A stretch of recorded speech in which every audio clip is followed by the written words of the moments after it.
12 was not with them when Jesus came. So the other disciples said to him, "We have seen the Lord." But Thomas said to them, "Unless I see the mark of the nails in his hands, and put my finger into the nail marks, and put my hands into his side, I will not believe." Now, a week later, his disciples were again inside, and Thomas was with them. Jesus came, although the doors were locked, and stood in the midst and said, "Peace be with you." Then he said to Thomas, "Put your finger here and see my hands, and bring your hand and put it into my side. And do not be unbelieving, but believe." Thomas answered and said to him, "My Lord and my God." Jesus said to him, "Have you come to believe because you have seen me? Blessed are those who have not seen and have believed." Brothers and sisters, the gospel of the Lord. Praise to the Lord Jesus Christ. Please be seated. Good evening po sa lahat. Good evening, Father. Kamusta na kayo? Buti po. Sure? At least, mga okay, no? At kung hindi nagkataon, nakaraan mo ang sobrang lakas ng ulan ang inyong tinatawag na prayer meeting. Mga kapatid, itong gospel reading for today, it speaks to each and every one of us. Di ba po? Imagine si Thomas, may first hand experience dito sa tinatawag na Kristo, di ba po? Lahat ng milagro, lahat ng ginawa ni Kristo, alam na alam ni Thomas yun. Pero bakit nagkaroon siya ng doubt? Kung si Thomas nga, may first hand experience kay Jesus Christ na may doubt, tayo pa kaya na wala na ng iba po? Kaya ang tanong, nakita niyo na ba ang Diyos? Nakita niyo na po? Hindi po. Sa Nakita niyo na hindi ba? Face to Nasa face. kami na nakita na si Kristo. picture po. Sa Sa picture po, pic- Father.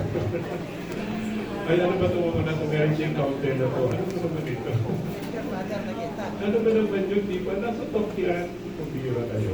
Ano talk yan? We are created in likeness of God. Oh. Tingnan mo ang katabi nyo, kawangis ba ni Kristo yan? Amen. Amen. Kawangis kaya ni Kristo yan, di ba? Nasa talk yan eh.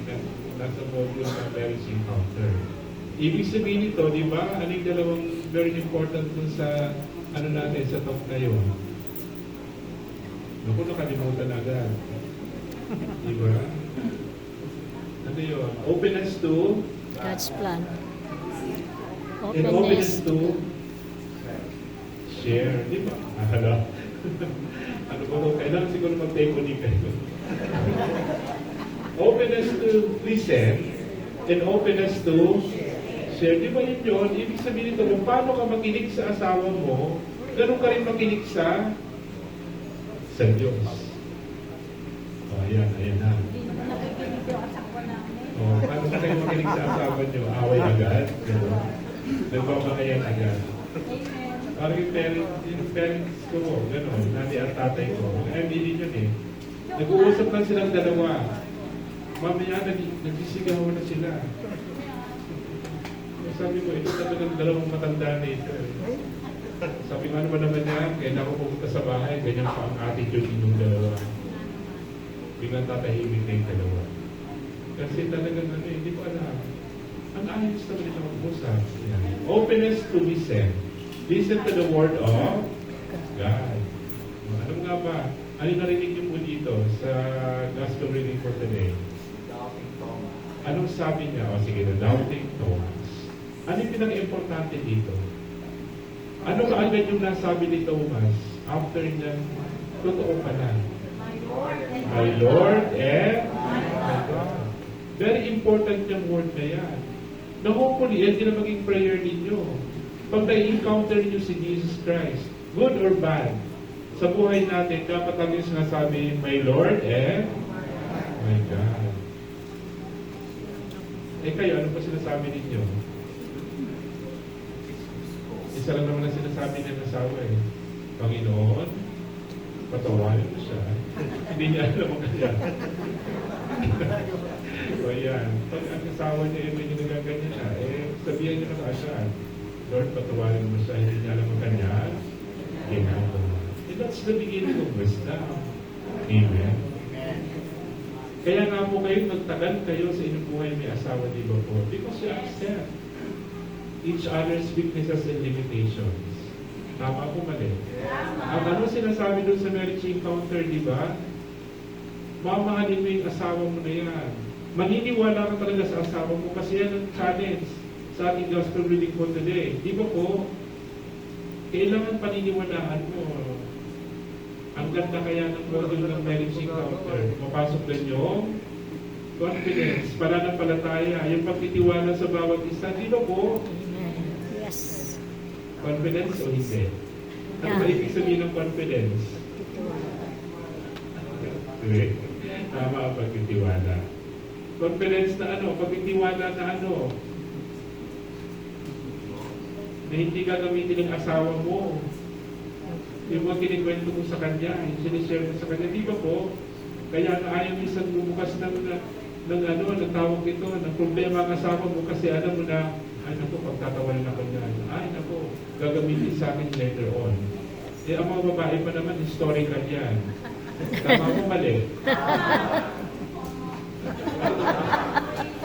Hindi ba, di ba? Ano yan? Pag tinaway ka ng asawa mo, ng babae, talagang panahon pa lang ako. Grave digger. Ibinabalik nila yan. Kaya nga, ano yan, ang gagaling ng mga babae, di ba po? Pagdating sa mga events ng buhay ninyo bilang mahal, asawa. Ang lalaki, ano ginagawa ng lalaki? Ano naman ang mayroon sa kanila? Ignore. Magaling daw ang babae. Sino dito magaling ang babae? Wala na. Dati yun. Nagbago na, di ba kayo? After yung marriage encounter, nagbago na po, di ba? Nagbago na, hindi pa. Paano nagbago? Dumagdag?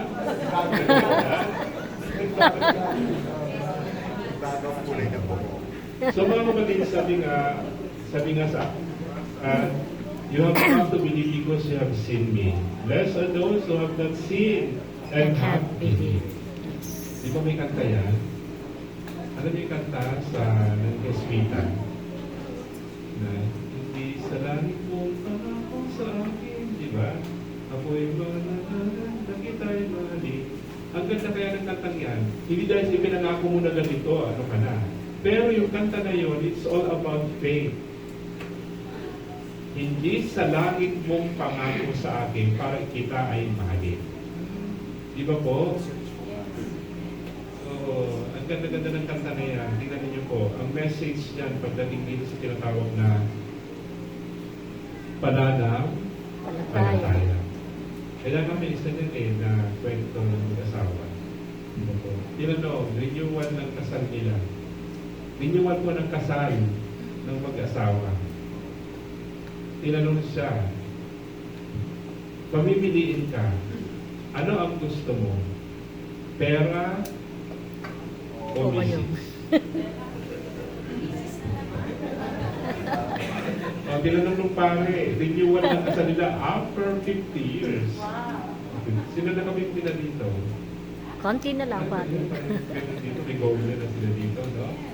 Congratulations po, naka 50. Sige, kayo po ang tatay. Sige po, kayo po ang tatanayin ko ng lalaki. Sinong pipiliin mo? Pera o misis?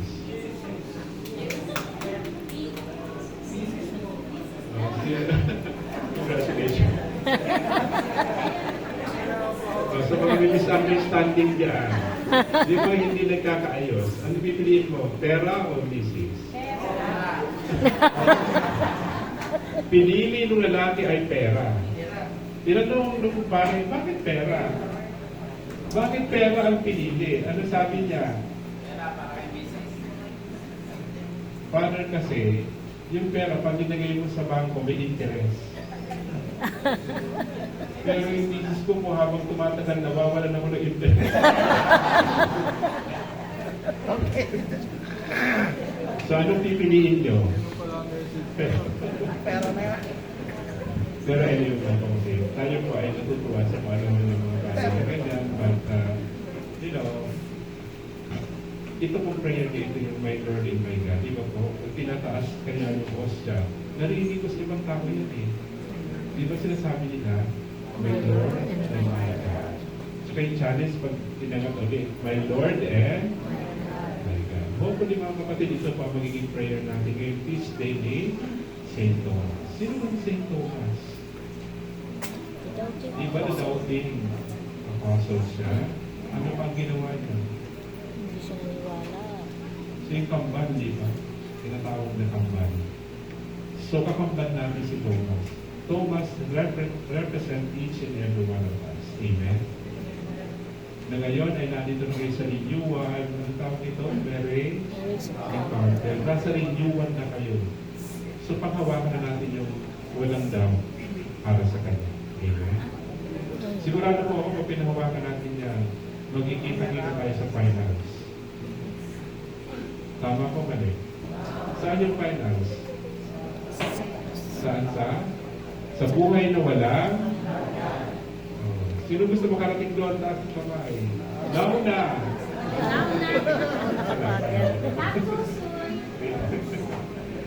Okay, so later alligator.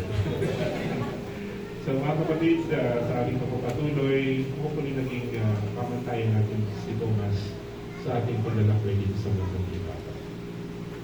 Okay.